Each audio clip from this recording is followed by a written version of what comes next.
Orion X vous présente cette semaine une nouvelle technique d'imagerie capable de révéler dans une même image l'anatomie cardiaque, sa fonction et les flux sanguins intracardiaques. Encore en cours d'évaluation, l'IRM 4D Flow se révèle déjà intéressante dans l'observation et la quantification des anomalies congénitales, à l'image ici de cette communication interauriculaire. Explication du docteur Jean-François Paul, radiologue spécialisé dans l'imagerie cardiaque.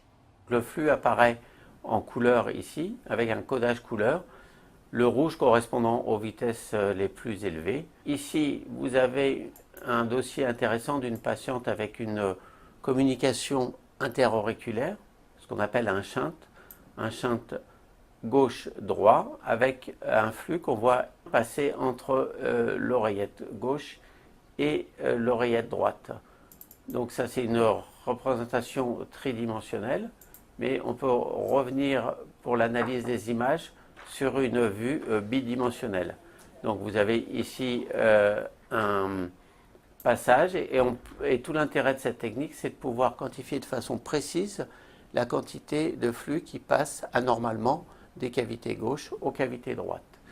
Et avec ces valeurs, on va pouvoir calculer le shunt et ainsi pouvoir savoir si oui ou non il faut fermer cette anomalie congénitale, puisqu'il s'agit là d'une anomalie congénitale qu'on a découverte à un stade tardif chez une femme d'une soixantaine d'années ici. Et ici, ça correspond au trou ici dans l'oreillette qu'on voit apparaître ici.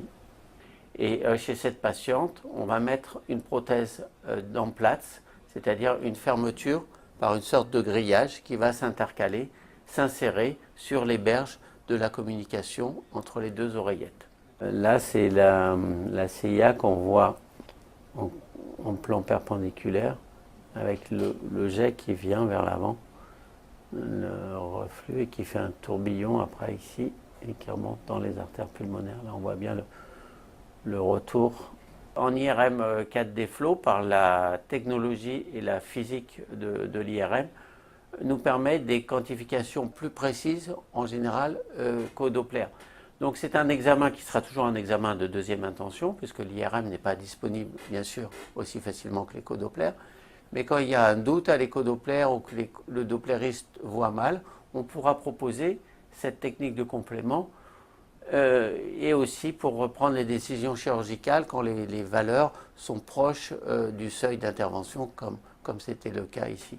Ici, c'est la même image que tout à l'heure, mais on est directement sur une vue 4D avec ce qu'on appelle des streamlines, c'est-à-dire en français des lignes de flux qui permettent de suivre le sang qui passe à travers de façon anormale entre l'oreillette gauche ici et l'oreillette droite. Et on voit le sang qui poursuit son chemin au-delà dans les artères pulmonaires. C'est une technique qui va nous apporter aussi une analyse de la complexité de ces flux. Et peut-être qu'on aura des informations supplémentaires dans les cas notamment de dilatation de l'aorte où les flux prennent des trajectoires extrêmement complexes et peut-être que ça aura un intérêt clinique dans l'avenir. Disons qu'on a un nouvel outil avec des nouvelles informations à nous en tant que médecins et chercheurs à trouver des applications nouvelles et nous sommes très confiants en tout cas sur l'avenir de cette technique. C'est la fin de cette émission, merci de votre fidélité. Orion X vous donne rendez-vous le mois prochain pour suivre un nouveau cas clinique.